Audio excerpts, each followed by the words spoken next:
welcome you all. This is a new journey for all of you. In 11th standard, a new journey starts. And this is the journey towards a good career, a good future, a good life. This is the journey towards the steps which are to be taken for getting success in this competitive world. ये जो दुनिया है, it is full of competition, मुकाबले की दुनिया है. And those who are exceptionally hardworking, exceptionally disciplined, and those who are goal conscious, जो कोई लक्ष्य लेकर चलते हैं,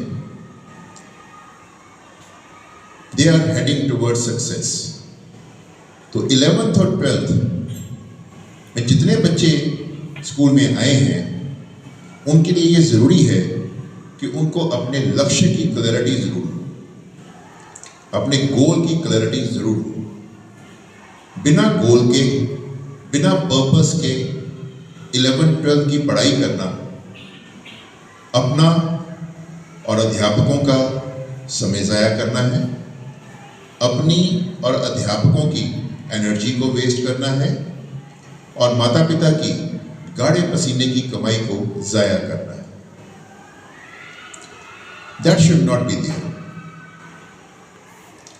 कुछ बच्चे हैं, they get scared, डर जाते हैं.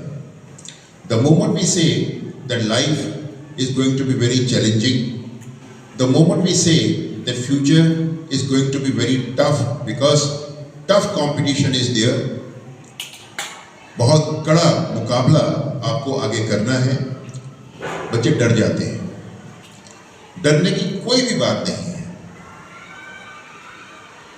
ये जो हमने बताया कि आपको भविष्य में बहुत कड़ी प्रतियोगिता का सामना करना पड़ेगा, you'll have to face very stiff competition, and if you don't succeed, life will be hard.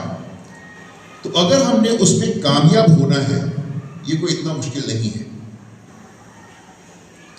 ये फिजूल की बात होगी ये कहना कि सफल होना बड़ा मुश्किल है. बिल्कुल भी मुश्किल नहीं है. Very simple and very straight. ये सफल होना सिंपल और स्ट्रेट तब है जब हम स्ट्रेट चलते हैं, सीधा चलते हैं. अगर बार बार भटकते हैं बाएं और दाएं, फिर हमारे लिए मुश्किल है. अब स्ट्रेट चलना क्या है? स्ट्रेट चलना मतलब वो आदतें जो किसी को विजयी बनाती हैं, वो आपकी आदतें होनी चाहिए. और वो आदतें क्या हैं? अगर आपके लिए आपका भविष्य इंपॉर्टेंट है, तो उस भविष्य को गंभीरता से लेना, संजीदगी से लेना, ये भी एक आदत है. लेकिन उस भविष्य को फिजूल समझना और उसको मजाक में लेना, ये भी एक आदत है. अब इसमें से एक आदत सही है और एक गलत है. दोनों तो सही नहीं हो सकती. Am I right? एक ही सही होगी. तो सही कौन सी है कि जो मेरा भविष्य है, अगर वो मेरे लिए, मेरे देश के लिए बड़ा महत्वपूर्ण है, ओके, तो मैं देश का एक एसेट हूं. All of you are strong assets to your country. आप देश की एक कीमती पूंजी हैं. आपके ऊपर ही देश टिका हुआ है और किसी के ऊपर नहीं टिका. तो अगर आप अपने भविष्य को गंभीरता से लेते हैं और भविष्य को जो निर्माण करने, भविष्य का निर्माण करने वाली जो आदतें हैं, भविष्य को तबाह करने वाली आदतें नहीं, जो भविष्य का निर्माण करने वाली आदतें हैं, means future building habits, not future destroying habits, future building habits. Which habits? Future building habits. जो फ्यूचर बिल्डिंग हैबिट्स हैं, वो कोई मुझे आपको विस्तार में बताने की ज़रूरत नहीं, आपके टीचर्स को आपको विस्तार में बताने की ज़रूरत नहीं. You know it very well. आपके पास 24 घंटे का समय हर रोज़ है. उन 24 घंटों का इस्तेमाल अपने फ्यूचर को बिल्डअप करने के लिए हमने करना है. उसका इस्तेमाल तो फ्यूचर बिल्डअप हो जाएगा. फ्यूचर बिल्डअप करने के लिए आपके पास नॉलेज होनी चाहिए. Knowledge is the real power. This is what doctor Kalam says. Knowledge is the real power in this 21st century. Muscle power is not the real power. ये muscle power को कोई real power ना समझे. Knowledge is the real power. Okay, तो वो knowledge आपको powerful बनाएगी. Knowledge आपको हर रोज के आधार पर स्कूल में मिलेगी. जो एग्जामिनेशन ओरिएंटेड नॉलेज है वो भी मिलेगी, और जो लाइफ ओरिएंटेड नॉलेज है वो भी मिलेगी. जो नॉलेज आपको क्लास में मिल रही है इम्तिहानों के लिए, उसका जिंदगी में कैसे इस्तेमाल करना है, this clarity will also be given to you. ये क्लैरिटी भी आपको हर टीचर, चाहे वो आर्ट्स के हों, कॉमर्स के हों, साइंस के हों, हर टीचर आपको देंगे कि इसको रियल लाइफ में हम कैसे यूज कर सकते हैं. लेकिन सुनना किसने है, आप बताएं. वो तो आपको बताएंगे, तो सुनेगा कौन? जवाब दें. सुनेगा कौन? हम. कौन कौन सुनेगा? तो अगर आपको सुनना है कि, और वो आप संजीदगी से सुने. दो तरीके हैं सुनने के. एक है रिस्पेक्टफुली सुनना और एक है डिसरिस्पेक्टफुली सुनना. सही क्या है? ये जो इधर से तीसरा बच्चा बैठा हुआ है, third boy, yes, you know what you are doing. आपको पता है आप क्या कर रहे हैं. ठीक है, आप संजीदगी से नहीं सुन रहे हैं. सो पॉइंट ये है, सुनने के दो तरीके हैं. एक है रिस्पेक्टफुली सुने और एक है डिसरिस्पेक्टफुली सुने. डिसरिस्पेक्टफुली सुनेंगे तो वातावरण खराब होएगा. वातावरण खराब होएगा तो केवल आपका ही नहीं, क्लास का नुकसान होगा. और अगर क्लास का नुकसान होगा तो जो बच्चा क्लास का नुकसान कर रहा है उसको तो हम स्कूल में एक दिन भी नहीं रहने देंगे. ठीक है, ये आपका ओरिएंटेशन सेशन है. ये मेरी ड्यूटी है कि मैं आपको सब कुछ पहले ही बताऊं, क्योंकि अगर आप खुद का नुकसान कर रहे हैं उसके लिए हम आपको समझा सकते हैं, गाइड कर सकते हैं, काउंसल कर सकते हैं, आपके पेरेंट्स को बुलाकर उनको गाइड कर सकते हैं. लेकिन अगर आप पूरी की पूरी क्लास का नुकसान करें तो उसके लिए तो हम आपको एक दिन भी बर्दाश्त नहीं करेंगे.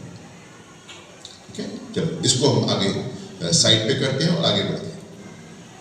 कुछ बच्चों ने आर्ट्स स्ट्रीम ली है, कुछ बच्चों ने कॉमर्स स्ट्रीम ली है, कुछ बच्चों ने science stream. Okay, now it is very important that once we have started the journey, in that journey you will face some challenges, you will face some difficulties. Journey towards success is never very smooth. Journey towards success is full of hiccups. बीच में कई रुकावटें आती हैं. तो उन रुकावटों को कोई mount Everest का रूप नहीं दे देना है. उन रुकावटों को आराम से देखना है, समझना है, उनके ऊपर काम करना है, उनके ऊपर मेहनत करनी है और आगे बढ़ना है. Right, this is very important. तो सभी बच्चे, जितने भी बच्चे आज यहाँ पर हैं, उनका ये कर्तव्य बनेगा कि अगर आपने साइंस ली, अब ये नहीं मुश्किल है जी, मुझे आर्ट्स लेना है या मुझे कॉमर्स लेना है. जिन्होंने कॉमर्स ली, नहीं जी कॉमर्स तो बहुत टफ है जी, इसमें मेरा इंटरेस्ट नहीं बन रहा जी, अब 3 महीने के बाद मैं तो जी साइंस पढ़ूंगी जी. या आर्ट्स वाले सोचे नहीं जी मजा नहीं आ रहा जी, अच्छा नहीं लग रहा जी. Now you have taken up the subjects, okay, and love what you are doing. जो आप कर रहे हो उससे प्यार करो. That is very important. Okay, जो आप कर रहे हो उसमें स्नेह अपना बढ़ाओ, उसमें इंटरेस्ट पैदा करो. हमेशा ये मत सोचो कि हर चीज आपको तैयार करके आगे परोस दी जाए. Okay, खुद भी उसमें इंटरेस्ट डेवलप करने की हमने कोशिश करनी है. तो जो सब्जेक्ट्स ले लिए, अब उसमें स्थिर रहना है, उससे डरना नहीं, उससे भागना नहीं. भागने वाला कमजोर होता है, शक्तिशाली नहीं होता. जो यहां से भागेगा वो दूसरी जगह भी फिर भागता ही फिरेगा. You have taken up the subjects, stick, stay firm. अब उसी में फर्म है और आगे बढ़े. जो हमने पहले बातें की, एक बात उसमें मैं जोड़ना चाहूंगा. 10th तक की जो आपकी पढ़ाई है, शिक्षा का एक बहुत इंपॉर्टेंट आधार है. लेकिन अब मुकाबले के लिए खुद को तैयार करना है. इसलिए जो पढ़ाई है वो भी कठिन है, वो भी मुश्किल है। जिन्होंने फिजिक्स पढ़ी वो 10th तक पढ़ी, अब 11th में जो उन्होंने फिजिक्स की किताब देखी उसको देखकर उनको समझ में आ गया होगा कि ये फिजिक्स उस फिजिक्स से कितनी ज़्यादा कॉम्प्लेक्स है और कितनी ज़्यादा कॉम्प्रिहेंसिव है और इसमें कितनी ज़्यादा गहराई है, कितनी ज़्यादा डेप्थ। जिन्होंने इकोनॉमिक्स और कमर्शियल स्टडीज़ पहले पढ़ा और अब इकोनॉमिक्स की किताब देखी, अब साथ में अकाउंटेंसी भी शामिल हो गया, अब साथ में कमर्शियल स्टडीज़ की जो अब किताब पढ़ेंगे उसमें भी वो देख चुके होंगे कि उनमें जो कंटेंट है वो कितना वास्ट है और कितना डीप है। So content is very vast and deep. History, political science, our art students they must have studied at their 10th level also, but the books which they have got now, those have got very vast and very deep content. So level of complexity is very high. जो मुश्किल का स्तर है बहुत ज़्यादा है। जब कोई चीज़ मुश्किल होती है तो फिर सोल्यूशन क्या होता है? Yes, hard work. Hard work is the solution. हम हमेशा डॉक्टर कलाम का ये जो एक कोट है अपने असेंबलीज पे भी बहुत बार यूज करते हैं, thinking is the capital, enterprise is the way and hard work is the solution. What is the solution? Hard work. Hard work means bar bar work, hard work means continuous work, hard work means patient work, hard work means sustainable work, regular work. तो वो regular work हम करें तो कोई ऐसी मुश्किल नहीं है जो आपको डरा सके या आपके ऊपर हावी हो सके। जितने भी स्कूल के अध्यापक हैं, they are rare human beings. Such human beings you cannot come across in your routine life. They are full of commitment. उनके अंदर कमिटमेंट की कहीं कोई कमी नहीं है, बहुत कमिटमेंट है और आपके प्रति उनके अंदर बहुत श्रद्धा है और आपके प्रति उनके अंदर बहुत सम्मान है। तो स्कूल के सारे अध्यापक मेरे समेत कि आपके प्रति बहुत श्रद्धा रखते हैं, बहुत स्नेह रखते हैं, बहुत सम्मान रखते हैं। अब जो श्रद्धा रखता है, स्नेह रखता है, सम्मान रखता है, वो आपका फिक्र भी करता है कि नहीं करता है? मम्मी पापा भी आपके प्रति श्रद्धा, स्नेह और सम्मान रखते हैं तो साथ में आपका फिक्र भी करते हैं। बिना फिक्र के कोई श्रद्धा सम्मान नहीं होता। तो फिक्र करते हैं। कभी आप अपने रास्ते से भटकते हैं तो वो समझाते भी हैं और डांटते भी, सजा भी देते हैं। वही हक आप सभी बच्चों को, अपने अध्यापकों को भी देना चाहिए कि अगर वो आपके प्रति श्रद्धा रखते हैं, आपके प्रति सम्मान रखते हैं और आपका फिक्र करते हैं और अगर वो आपको डांटते हैं तो वो फिक्र के कारण आपको डांट रहे हैं। आपके प्रति उनके दिल में स्नेह है इसलिए वो डांट रहे हैं। बहुत जल्दी ऐसा देखने में आया है कि ये जो 2021-22 के जो बच्चे हैं, इनको लगता है कि जो हमें डांटेगा, जो हमें पॉइंट आउट करेगा, वो हमारी बेइज्जती कर रहा है। नहीं भाई, अगर पॉइंट आउट कर रहा है तो आपको बिगाड़ने के लिए थोड़ी कर रहा है, संवारने के लिए कर रहा है। अब एक आर्टिस्ट एक पेंटिंग बनाता है, उसका एक जगह पर एक स्ट्रोक खराब हो जाता है, राइट? तो उस स्ट्रोक को ठीक करने के लिए वो कोई और पेंट लगाएगा कि उसको वैसे ही छोड़ देगा, उसके ऊपर और पेंट लगाएगा। तो क्या जो पेंटिंग बन रही है वो अच्छे के लिए बन रही है या जो उसमें कोई स्ट्रोक ठीक किया जा रहा है तो पेंटिंग को संवारने के लिए, सुधारने के लिए, सुंदर बनाने के लिए किया जा रहा है या बिगाड़ने के लिए किया जा रहा है? आप बताएं। सुंदर बनाने के लिए किया जा रहा है। तो अगर मान लें मैं कोई चीज पॉइंट आउट करता हूं, मैडम कोई चीज पॉइंट आउट करते हैं कि आप मेरी क्लास के सामने कर दिया, तो क्या हुआ? आज उन्होंने क्लास के सामने कर दिया, मान लो क्लास ने ये कहना शुरू कर दिया, देखो इसका मजाक बन गया क्लास में, तो जो आपकी मान ले हमने बेइज्जती कर दी, ओके, वो बेइज्जती कितनी देर चलेगी? At the most 5 minutes, 5 minutes, right? लेकिन अगर वो पॉइंट आउट ना किया जाता और आपके अंदर कोई कमजोरी रह जाती जी, उम्र भर वो कमजोरी चलती तो बेइज्जती कितनी देर होती? क्या वो 5 मिनट्स बेइज्जती होती कि उम्र भर होती? आप बताएं।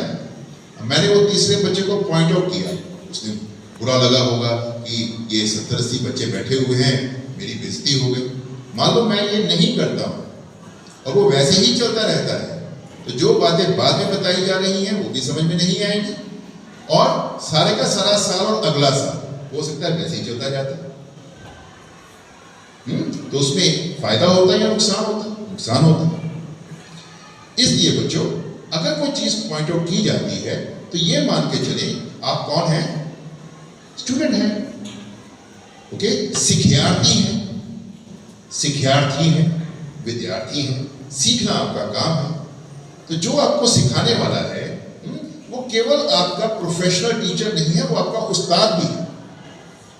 और जो उस्ताद होता है उसको पूरा पूरा हक होता है आपकी कमियां आपको बताने की। और अगर वो कमियां बताता है तो इसलिए बताता है कि आपके भविष्य की तस्वीर बड़ी सुंदर बने।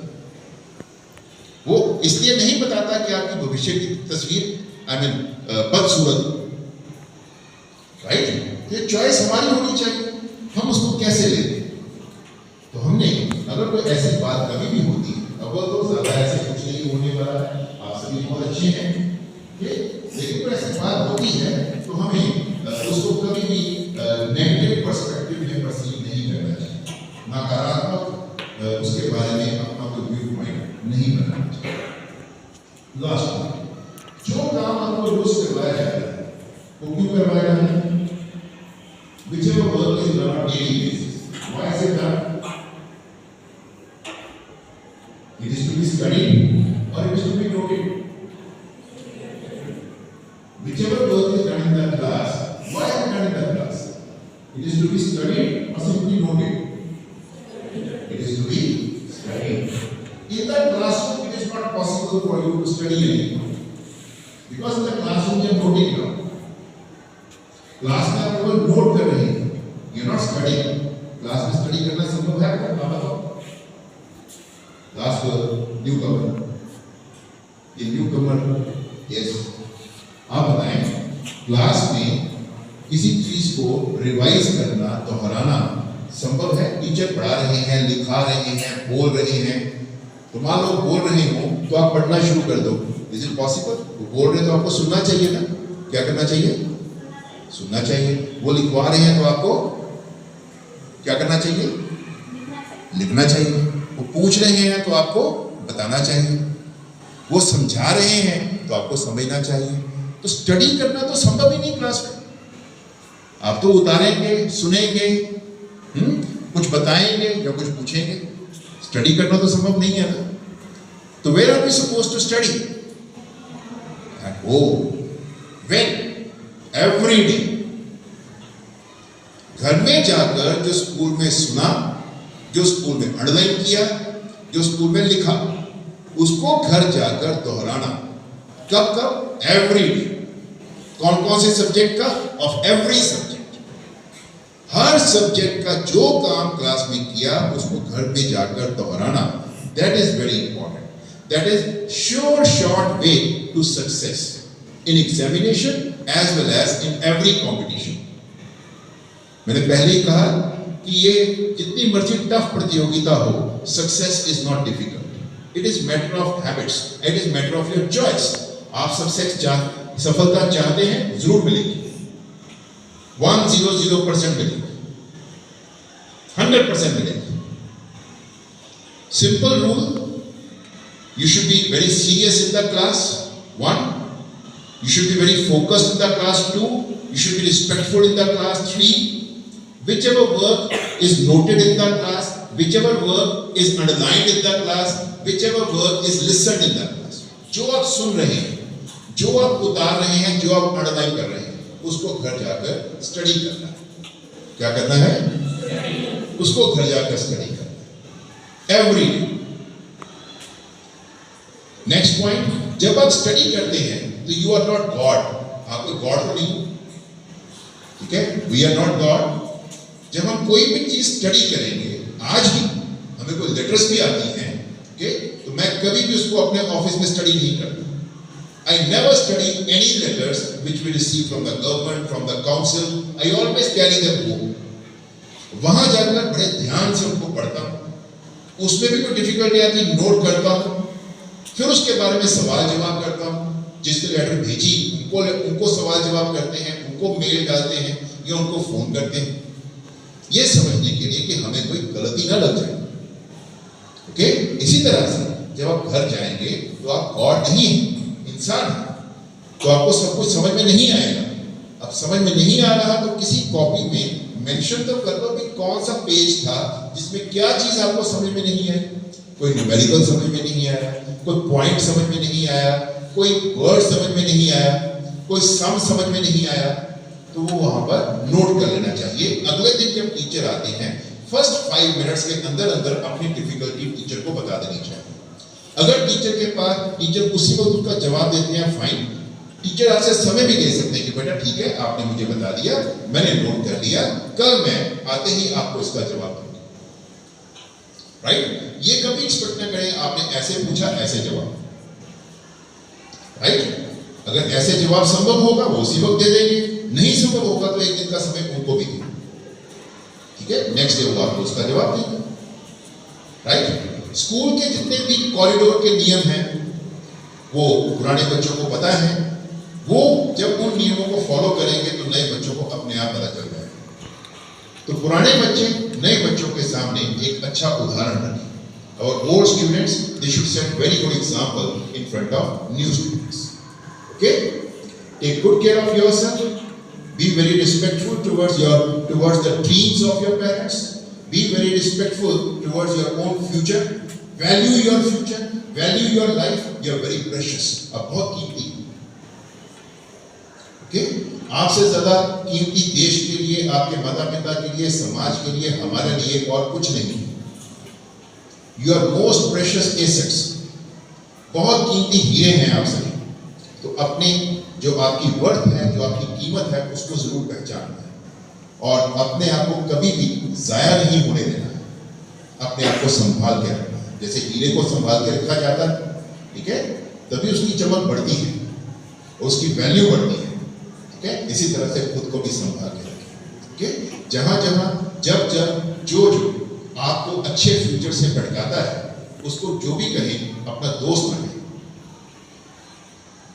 जिसको आपके भविष्य की फिक्र नहीं, वो कुछ भी हो सकता है, दोस्त नहीं हो सकता, वेल विशर नहीं हो सकता। ठीक है, तो ये सभी बातें अपने ध्यान में जरूर रखें। जीते, God bless you, thank you.